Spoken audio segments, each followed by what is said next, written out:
ሶኒ ፎር ገዝታችሁ 5 በመውጣቱ ተናዳችኋል? እንደኔ ጓደኛ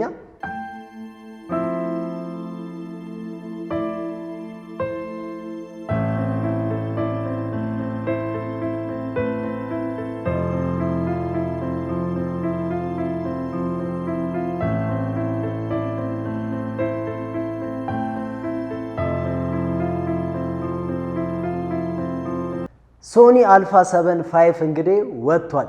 ዛሬ የምናየው ምንድነው አዲስ ነገር ይዞት የወጣው ከሶኒ አልፋ 7 4 የተለየ ነገር ምንድነው? አሁን ላይ ብንገዛው ይሻላል ወይስ ፎርን ብንገዛው ይሻላል ለምትሉ ሰዎች ይሄ ቪዲዮ እንግዲህ ይጠቅማችኋል። እስከ መጨረሻው ተመልከቱ። ሰላም ውድ የኤልኦሲ ፕሮዳክሽን ቤተሰቦች፣ ዛሬ በአዲስ ቪዲዮ መጥቼላችኋለሁ። ይሄ ቻናል እንግዲህ የተለያዩ ካሜራዎች ሲወጡ ሪቪው የምንሰራበትና ስለ ካሜራዎች ቲፕ እንደዚሁም ስለ ፊልም ሜኪንጎች፣ ስለ ፎቶግራፊ፣ ቪዲዮግራፊ፣ ስለ ሲኒማቶግራፊ፣ ስለ ላይቶች፣ ስለ ብዙ የካሜራ ቴክኒኮች የምናወራበት ቻናል ስለሆነ ካሁኑ ሰብስክራይብ ማድረጋችሁን እንዳትረሱ። ሶኒ አልፋ 7 5 እንግዲህ መውጣቱን ሁላችሁም ታውቃላችሁ። ይሄ ካሜራ እንግዲህ ከሶኒ ፎር ጋር ስናወዳደረው ቦዲው ላይ 3 አይነት ለውጦች አሉ። ሁለት ልንለው እንችላለን። የመጀመሪያውና አንደኛው ለውጥ ምንድነው? ዩኤስቢ-ሲ ፖርት እንግዲህ ሁለት ነው ያለው። ምንድነው ሁለቱ ጥቅሙ ብትሉኝ፣ የመጀመሪያው ከላይ ያለው 10 ጊጋባይት ፐር ሰከንድ ነው እንግዲህ ፍጥነቱ። ይሄ የሚጠቅማችሁ ለምንድነው? ፋይል ትራንስፈር ለማድረግ ቀጥታው ከካሜራው ወደ ኮምፒውተራችሁ ወደ ካሜራችሁ ትራንስፈር በምታደርጉበት ጊዜ ፍጥነት እንዲኖር ያደርጋል ማለት ነው። ይሄ ማለት የላይኛው ፖርት። ሁለተኛው ፖርት እንግዲህ ስፒድ ነው። ይሄም ስፒድ የቻርጀራችሁ ስፒድ ነው። ቀጥታ ዳይሬክት ለምትጠቀሙ ሰዎች ወይ ደግሞ ካሜራችሁ ላይ ቀጥታ ቻርጀር በምትጠቀሙበት ጊዜ 2 ፖይንት ስፒድ አለው ማለት ነው። ስለዚህ ቻርጅ በምታደርጉበት ጊዜ ፍጥነት እንዲኖረው ያደርጋል ማለት ነው። ሌላኛው ነገር ስክሪን ላይ ነው። እንግዲህ አልፋ 9 ማርክ2 ካሜራ ታውቁታላችሁ፣ የሶኒ ፍላግሺፕ የሆነ ካሜራ ማለት ነው። ይሄ ካሜራ እንግዲህ የሚጠቀመውን አይነት ስክሪን ነው ይዞ የመጣው። 4 አክሲስ የሆነ ስክሪን ነው።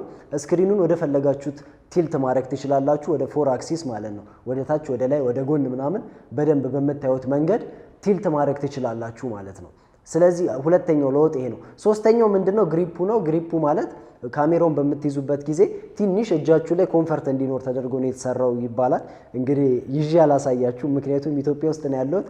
በዚህ ፍጥነት እንግዲህ 5ን ወደ ሊገባ አይችልም አምናለሁ። ከትንሽ ጊዜ በኋላ ግን ካሜራ ልክ እንደወጣ በእጄ እያስኩኝ ሪቪው እንደምሰራላችሁ አልጠራጠርም ማለት ነው። እናንተም እንደዛ ማድረግ እንድችል ሰብስክራይብ እና በአካውንቴ ብር ብልኩልኝ ደስ እሺ።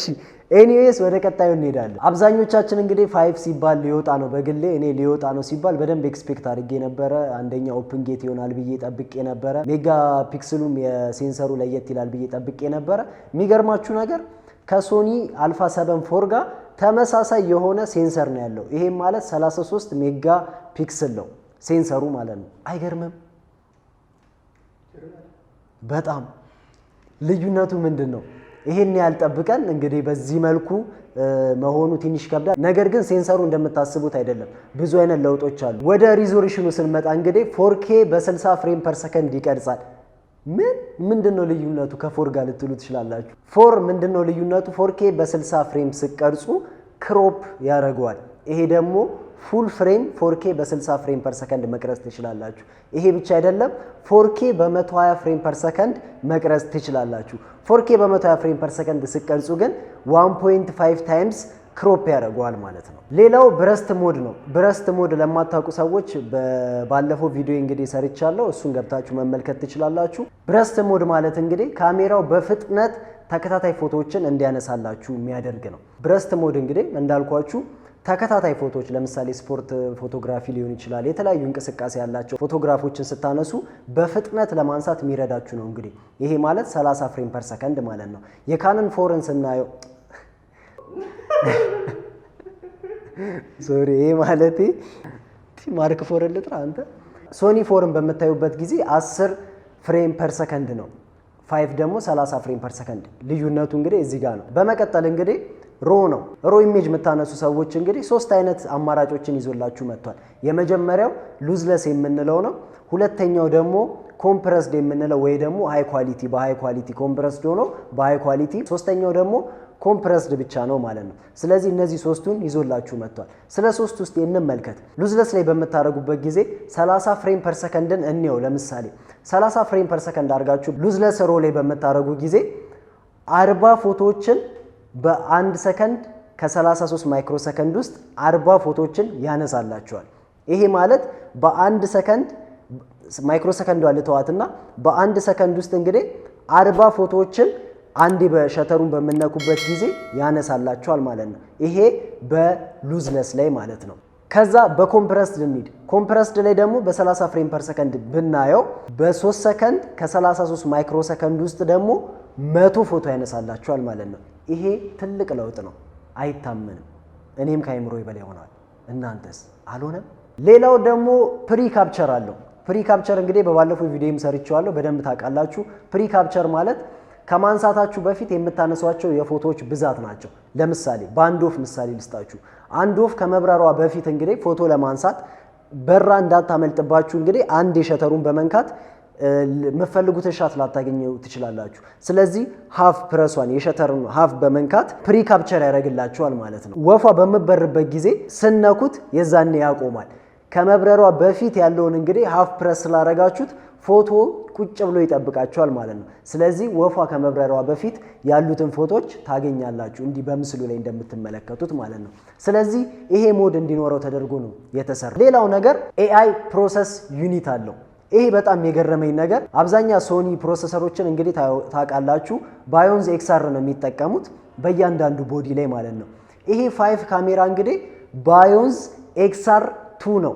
ይሄ ማለት ሁለት ባዮንዝ ኤክስአሮችን ነው የተጠቀመው። ሁለቱም መጠቀሙ ብቻ አይደለም፣ ሁለቱም በአንድ አድርጎት ከዛ በኋላ ደግሞ ኤአይ ፕሮሰስ ጨምሮበታል። ይሄ ኢንሴን ነው።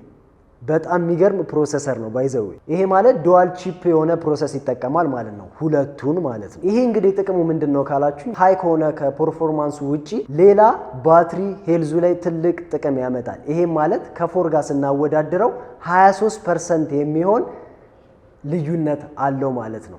ለምሳሌ 4K በ24 ፍሬም ፐር ሰከንድ በሚቀርጽበት ጊዜ 2 ሰዓት ከ57 ደቂቃ ይጠቀማል። 4K በ60 ፍሬም ፐር ሰከንድ በሚቀርጽበት ጊዜ ደግሞ 2 ሰዓት ከ5 ደቂቃ ይጠቀማል።